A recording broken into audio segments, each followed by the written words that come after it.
সুপ্রিয় দর্শক, এই মুহূর্তে আমি অবস্থান করছি নাটোরের লালপুরের কলোনিপাড়া গ্রামে এবং এখানে লালপুর তাকওয়া ফাউন্ডেশনের উদ্যোগে কলোনিপাড়া গ্রামের সর্বস্তরের সাধারণ জনগণের সহযোগিতায় ঈদের পরের দিন থেকে 3 দিন ব্যাপী আয়োজন করা হয়েছে বিভিন্ন ঐতিহ্যবাহী গ্রাম বাংলার খেলাধুলা, যেখানে এই গ্রামের সকল প্রকার জনগণ স্বতঃস্ফূর্তভাবে অংশগ্রহণ করেছে। ঈদের দ্বিতীয় দিন থেকে ঈদের চতুর্থ দিন পর্যন্ত বর্ণাঢ্য এই আয়োজনে ছিল বাবা ছেলের রশি টানা, তৈলাক্ত কলা গাছে ওঠা, বস্তা দৌড় সহ নানা রকম খেলাধুলা ও ক্রীড়া প্রতিযোগিতা।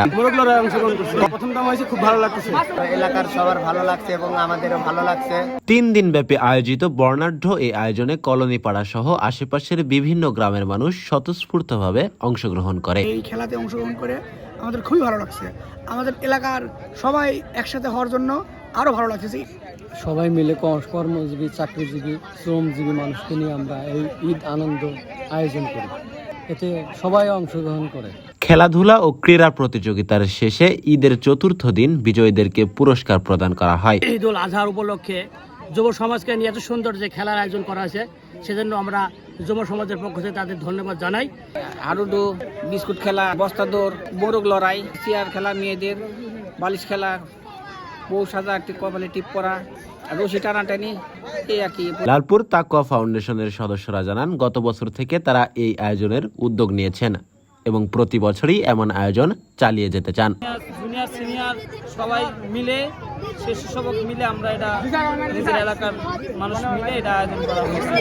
মাদকমুক্ত সমাজ তৈরি করবো এবং আমরা এলাকায় যাতে কোনো বিশৃঙ্খলা সৃষ্টি না হয়, আমাদের এলাকায় শান্তিপূর্ণভাবে সবাই যেন মিলে থাকতে পারি, সে উদ্দেশ্য করে আমাদের লালপুর কলোনিপাড়া তাকওয়া ফাউন্ডেশনের পক্ষ থেকে আমরা প্রত্যেক বছরে 3 দিন ব্যাপী ঈদ আনন্দ উৎসব আমরা পালিত করি। অনেক ধরনের নানান ব্যস্ততা থাকে, আসলে তাদের কোনো সারা বছর কোনো সুযোগ হয় না একত্রিত হওয়ার। আমাদের এলাকার যে বাঙাল যাদের রয়েছে তাদের একত্রিত হওয়ার সুযোগ থাকে না।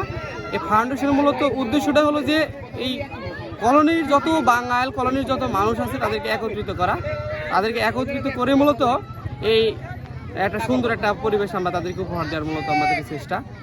ইনশাল্লাহ আমাদের সকলের আজকে যে উৎসিত দেখলাম আর কি, আশা করছি সামনে আমরা আরো বড় পরিসরে আয়োজন করবো ইনশাল্লাহ। তো দর্শক, এই ছিল নাটোরের লালপুরের কলোনিপাড়া থেকে সর্বশেষ। লালপুর এবং লালপুরের আশেপাশের সকল প্রকার আপডেট সবার আগে পেতে মুক্ত ভয়েসের ফেসবুক পেজ, ইউটিউব চ্যানেল এবং টিকটকে ফলো দিয়ে আমাদের সাথে থাকুন। দেখা হচ্ছে পরবর্তী কোনো ভিডিওতে। ততক্ষণ পর্যন্ত ভালো থাকুন, সুস্থ থাকুন।